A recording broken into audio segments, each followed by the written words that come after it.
আমাদের দেশের মানুষ ছেলের যৌতুক চাইতে যায় না। বেটার বিয়েতে পণ লিবে, যৌতুক লিবে। আমি একটা জালসায় বলেছি, যারা বেটার বিয়েতে যৌতুক নিতে চাও, যৌতুক নিলে পাপ হবে, তার থেকে ভালো সহজে পয়সা ইনকাম হবে। দাড়িগুলো চেঁচে দিয়ে একটা শাড়ি পরে মালদা টোল ট্যাক্সে দাঁড়িয়ে যাবে, হাততালি মারবে, অনেক টাকা দিবে লোকে।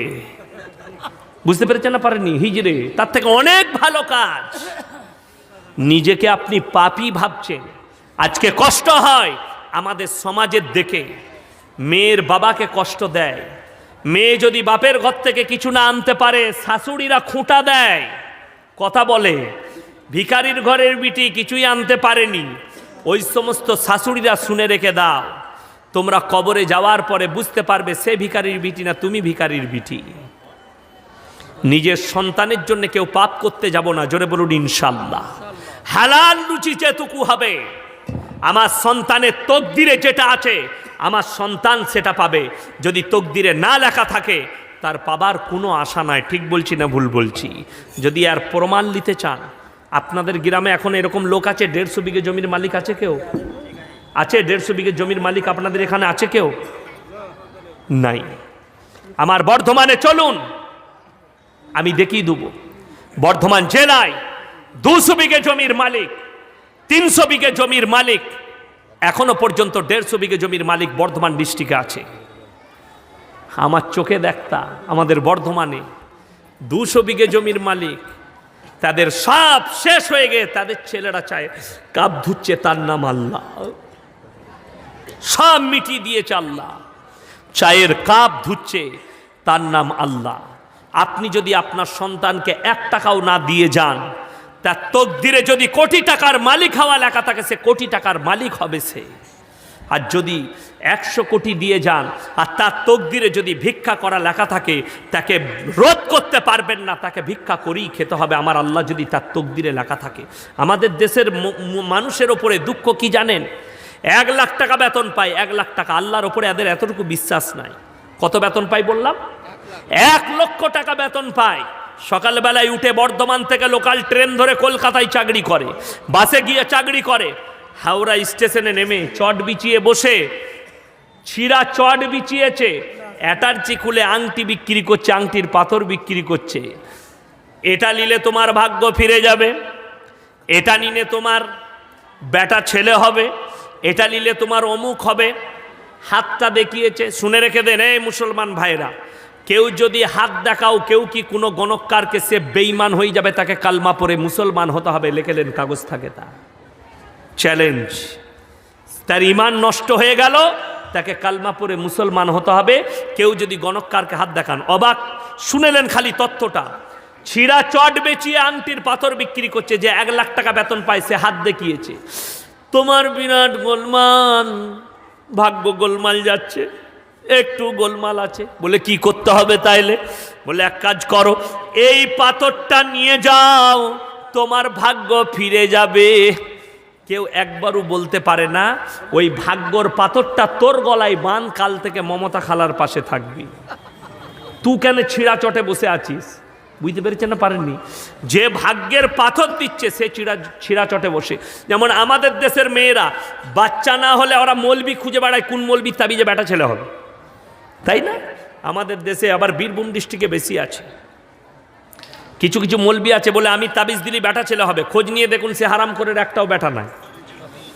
মৌলবির তাবিজে যদি বেটা হতো, আমাদের মৌলবিদের কটা করে বেটা হতো?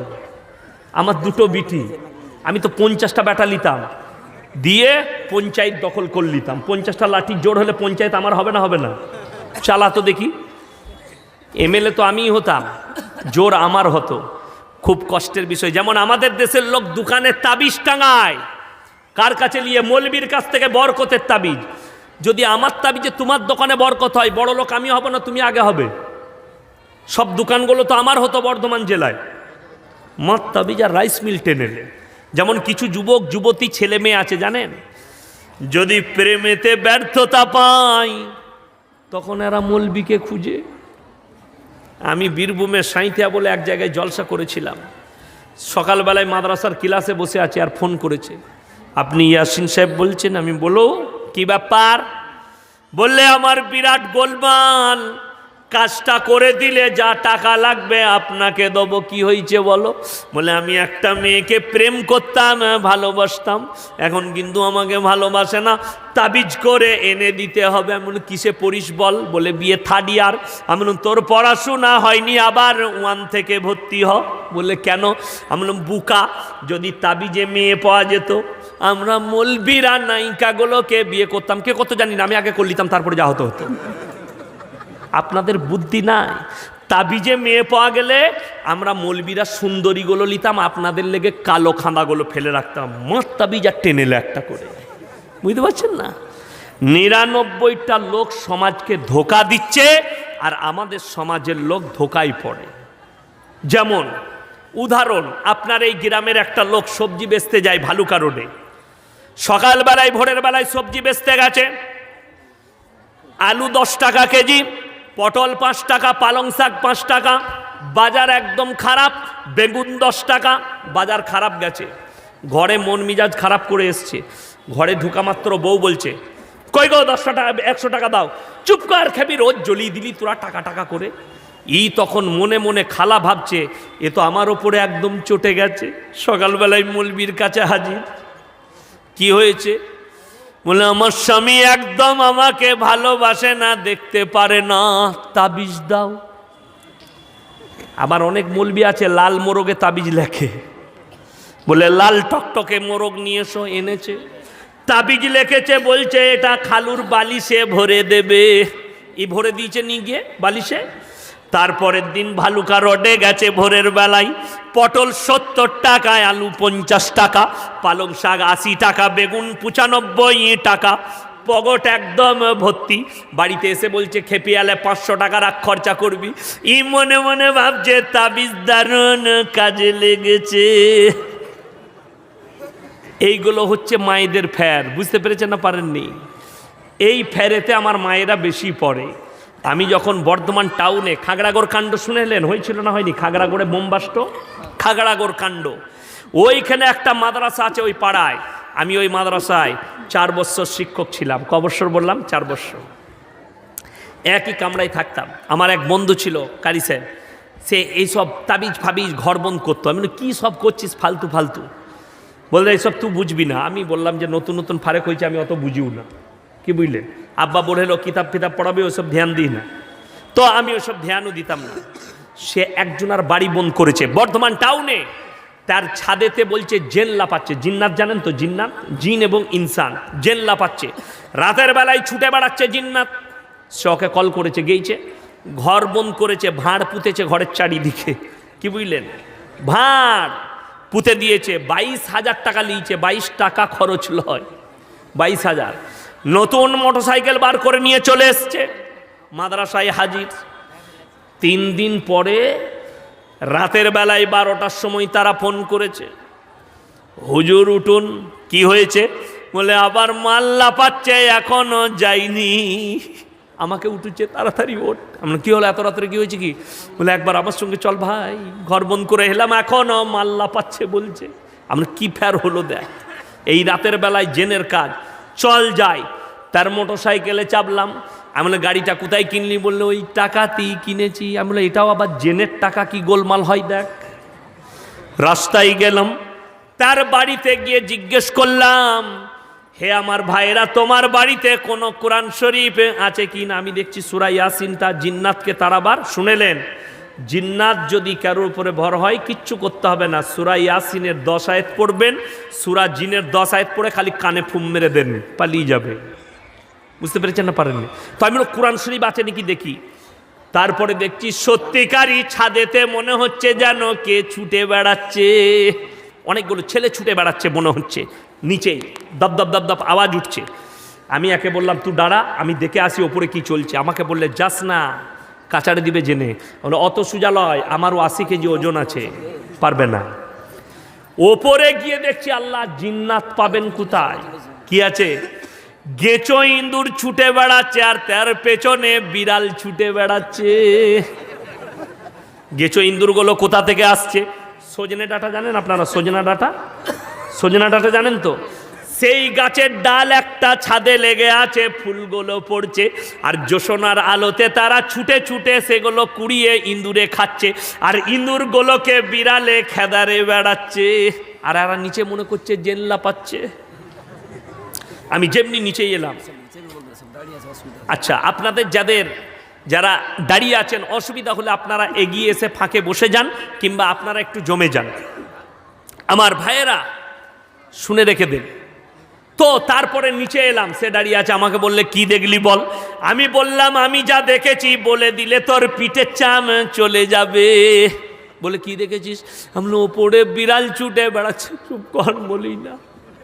তারা বলছে হুজুর কি দেখলেন? আমি বললাম যত গোলমাল তোমাদের সজনে ডাঁটার গাছটা। তারা বাড়ি থেকে কুড়াল বার করে দিল। কুড়াল বুঝেন তো? আপনারা কি বলেন? কুড়ালি বলেন। কুড়ালি সেটা বার করে দিল। আমি বললাম মিচিমিচি দুয়া পড়ার গাছটা কেটে দে। গাছ কেটে দিলে তারা বললে কুড়ালটাও লুবো না। বলে এটাও নিচ মাদ্রাসাল্লাম। 3 দিন পরে তারা ফোন করছে হুজুর যত গোলমাল ওই সজনে ডাটার গাছটার মাল্লা পাইনি। আমি বললাম গোলমাল কোথায় আছে তোমরা জানলে মলবির পিঠের চাম থাকতো না। 99টা লোক সমাজকে এইভাবে ধোকা দিয়ে খাচ্ছে। যদি আপনি দিনদার হন, নামাজি হন, মুসল্লি হন, আপনি প্র্যাকটিক্যাল দেখবেন তারপরে কাজ করবেন। কি দেখবেন বললাম? প্র্যাকটিক্যাল দেখবেন তারপরে কাজ করবেন। আমাদের সমাজের, আমাদের বিশেষ করে মায়েরা বোনেরা এদিকে ধোকা দিয়া খুব সহজ। আমি খালি চিন্তা করি আল্লাহ, আপনি মালদায় যাবেন, ল্যাবরেটরিতে রক্ত দিয়ে রোগ ধরা পড়ছে না। আমাদের দেশের অনেক মৌলবি জামা মেপে রোগ বলে দেয়। বলে না? বলে না? বিরাট গোলমাল। এদিকে যে ফেরেশতারা কি মারবে। আপনারা মনে করছেন মৌলবীরা ধোয়া তুলসী পাতা? আমার মতো 100টা মৌলবী কিয়ামতের দিনে ধরা পড়বে। কটা বললাম? কথা বলুন। 100টা মৌলবী ধরা পড়বে। যদি বলেন কোরআন শোনান, আপনাদেরকে শুনিয়ে দেই। আল্লাহ কোরআনে বলেছে। আপনি বলছেন আমাদের দেশের লোক বলে মৌলবী কি করে চিনবো, কোনটা 2 নম্বরই কোনটা 1 নম্বরই? আপনি বুঝতে পারবেন, আপনাদেরকে বুঝিয়ে দিই।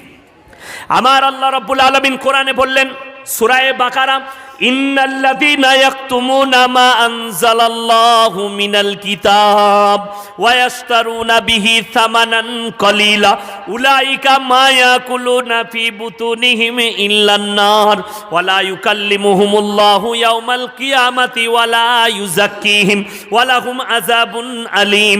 হে আমার বিশ্বনবী বলো, পৃথিবীর ওই সমস্ত মৌলবীরা কিয়ামতের দিনে ফেরে পড়বে যারা আল্লাহর আয়াতকে লুকিয়ে দেয় নিজেদের পেট ভরানোর জন্য, আমার কোরআনকে গোপন করে, আমার কথাকে গোপন করে নিজেদের পেট চালাবার জন্য। ওই সমস্ত মৌলবীকে কিয়ামতের দিনে আমি আল্লাহ কঠিন আযাবে মুবতালা করব। তাদের গর্দনটা ধরে বিনা হিসাবে তাদেরকে জাহান্নামে নিক্ষেপ করা হবে। এরপরে বলবেন আপনাদের মধ্যে কোন মৌলবী নিজের পেট ভরাচ্ছে শুনে লাও। যে বলবে নামাজ পড়ো আর না পড়ো, রোজা রাখো আর না রাখো, আল্লাহকে ডাকো বা না ডাকো, আমরা অবশ্যই তোমাদিকে জান্নাতে নিয়ে যাব। হাঁস নিয়ে এসো, মুরগি নিয়ে এসো, ডিম নিয়ে এসো, ছাগল নিয়ে এসো। বুঝতে পেরেছেন না? পারেননি? অনেক মায়েরা রওজা থানে দরগায় চলে যায় হাঁস মুরগি ডিম নিয়ে, বলে জান্নাতে যাব। নামাজও নাই, রোজাও নাই, দিনদারিও নাই, কিছুই নাই, বলে গড়াগড়ি মা। আজকে আমাকে ফোন করে কি বুঝলেন, আমি একটা জালসায় বলেছি বীরভূমে, আল্লাহর নবী 40 বছর বয়সে নবুয়ত পেয়েছেন। ঠিক না ভুল? এটা হাদিসে আছে, বুখারী শরীফের হাদিস, তিরমিজি শরীফের হাদিস, সিয়াসাত তার হাদিসে আছে। একজন আমাকে ফোন করে বলছে আপনি দলিল দিবেন, তাকে পাঠিয়ে দিয়েছি, সে মাল আর ফোন করছে না। তাকে হাদিস নম্বরগুলো পাঠিয়ে দিয়েছি, সে আর ফোন করছে না, সে আর ফোন তুলছে না। বড় কষ্ট হয় জানেন। সে আমাকে কি বলছে, আল্লাহ নবী কখন থেকে নবী আপ জানতে হ্যাঁ? বলে বলিয়ে কাহা সে হ্যাঁ, কব সে হ্যাঁ? বলছে আল্লাহ নবী নিজে বলেছেন, হাদিসে আছে যে হযরতে আদম রূহ এবং মাটির মধ্যখানে, তখন থেকে আমি নবী। হাদিসের দলিল দেন। আমি বললাম আপ জিতনে ভি হাদিস কাহা সব জাল হাদিস হ্যায়, সব জাল হ্যায়, জাল হাদিস। তার মানে কোন রকম কাটিং করে আমরা জান্নাতে যাব। শুনে রেখে দেন আমার ভাইয়েরা, আল্লাহর নবীকে সবাই ভালোবাসবো, জোরে বলুন ইনশাআল্লাহ। আল্লাহর নবীকে ভালোবাসা, নবীজির আখলাক, চরিত্র, হাদিস, কোরআন মোতাবিক চলবে। এটার নাম লয়। রাজা বান্দাকে ইবাদত কার হবে? তাড়াতাড়ি বলুন, জোরে বলুন। এই ইবাদত কার? আরো জোরে বলুন। ইবাদত একমাত্র আল্লাহর জন্য হবে। আমরা নিজের মাকে ভালোবাসি না বাসি না? বাসি। মায়ের জন্য আমার জান কুরবান। আমার মায়ের জন্য কেউ কথা বললে মেনে নেব না। স্ত্রীকেও ভালোবাসি না বাসি না? সবাই বাসবেন, জোরে বলুন ইনশাল্লাহ। যদি কেউ নিজের বউকে বলে তোমাকে এত ভালোবাসি এত ভালোবাসি, মা বলতে মন যাচ্ছে, বউ ঝাঁটা করে মারবে না? মারবে না? কথা বলুন। ভালোবেসে বউকে মা বলা যাবে? যাবে না। দুটো ভালোবাসার মধ্যে আসমান আর জমিনের পার্থক্য আছে, আছে না নাই? আমার আল্লাহ রাব্বুল আলামিন, হে আমার বিশ্বনবী বলে দাও তোমার আর আমার মধ্যে পার্থক্যটা শুনিয়ে দাও পৃথিবীর মানুষকে, যাতে তারা আমার সঙ্গে আমার আসনে তোমাকে না বস করায়। সূরা কাহাফ শেষ পৃষ্ঠা, শেষ আয়াত। কুল ইন্নামা আনা বাশারুম মিথলুকুম ইউহা ইলাইয়া আন্নামা ইলাহুকুম ইলাহুন ওয়াহিদ ফামান কানা ইয়ারজু লিকা রাব্বিহি ফালইয়ামাল আমালান সালিহান ওয়া লা ইউশরিক বিইবাদাতি রাব্বিহি আহাদা। হে আমার নবী বলো, কুল ইন্নামা, বলে দাও একবার তুমি পৃথিবীর মানুষকে শুনিয়ে দাও, আমি তোমাদের মতোই একজন মানুষ। আমার কাছে ওহী আছে, তোমাদের কাছে ওহী আসে না। আমার কাছে বিশেষ আল্লাহ আমাকে মর্তবা দিয়েছে, তোমাদিকে দেয়নি। আল্লাহ, তোমরা যে আল্লাহর ইবাদত করো সে আল্লাহর ইবাদত আমিও নবী করি। তোমরা আল্লাহর সঙ্গে কেউ কি শরীক করো না। নবীজি এবং আল্লাহর মধ্যেখানে যে দেওয়াল, সেই দেওয়ালটা আসমান আর জমিনের সমান চওড়া। সেই দেওয়ালটার নামটা শুনে যান। সেই দেওয়ালের নাম হচ্ছে দরুদ। কি বললাম? দরুদ। সকলে আমার সাথে বলুন, সাল্লাল্লাহু আলাইহি ওয়াসাল্লাম। ওগো আল্লাহ, নবীর ওপরে তুমি রহমত বর্ষিত করো। সকলে বলুন আমার সাথে, ওগো আল্লাহ, নবীর ওপরে তুমি রহমত বর্ষিত করো। দরুদের মানে এটা একটি ঘোষণা, ডেলিগেট ফি 100 থেকে 80 টাকা করা হয়েছে। আপনারা খেতে ইচ্ছুক তারা এখনই যাবেন। এখনই খাওয়া দাওয়া শেষ হয়ে গেলে ডেলিগেট বন্ধ হয়ে যাবে। আচ্ছা, ডেলিগেট যারা খেতে চান 100 টাকা থেকে 80 টাকা করা হয়েছে, আপনারা গিয়ে খেতে পারেন। হ্যাঁ, মাদ্রাসা থেকে করেছে তো খরচা করে, তাই আপনারা যারা খেতে ইচ্ছুক তারা যান। আমার ভাইয়েরা, আমার মায়েরা, বোনেরা, সকলে নিয়ত করুন আজ থেকে কেউ শিরক করব না জীবনে। জোরে বলুন ইনশাআল্লাহুল আজিজ। জান্নাত যাব নিজের আমলের দ্বারা। আমাদের দেশের মানুষ মনে করে মৌলবীরা পার করিয়ে দিবে, হুজুররা পার করাবে। আমাকে একজন আমার বন্ধু বলছে, চিন্তা নাই, তোমার জামার পেছনটা ধরে পেরিয়ে যাব। আমরা খুব ভালো জিনিস নাই? বলে হ্যাঁ, নামাজ নাই বা পড়লাম, তোমার জামার পেছনটা ধরে পেরিয়ে যাবো। বলে হাদিসে আছে, নবীজি বলেছেন নারী পুরুষ উভয় উলঙ্গ অবস্থায় থাকবে, ধরবি কোন জায়গাটা? তাই না? হাদিসে আছে। আর তাহলে দড়ি নিয়ে যেতে হবে, রসা নিয়ে যাবি, একটা দড়ি নিয়ে যাবি, মোটা পার আমার কোমরে বেঁধে দিয়ে ধরে থাকবি, তোকে জান্নাতে নিয়ে যাব। ওই চালাকিটা ছেড়ে দেন। কোরআনে আছে, आतीहिम यौमल क़ियामति फरदा, जबकि हम क़यामत के दिन तुमको हमारे सामने हाजिर करेंगे तो अकेले अकेले हमारे सामने आओगे। তোমার সঙ্গে কোনো মৌলবি থাকবে না, পীর ফকির থাকবে না, একমাত্র তুমি থাকবে আর আমি, আল্লাহ রব্বুল আলামিন। সবাই নিজের নিজের হিসেব দেবেন। যদি বলে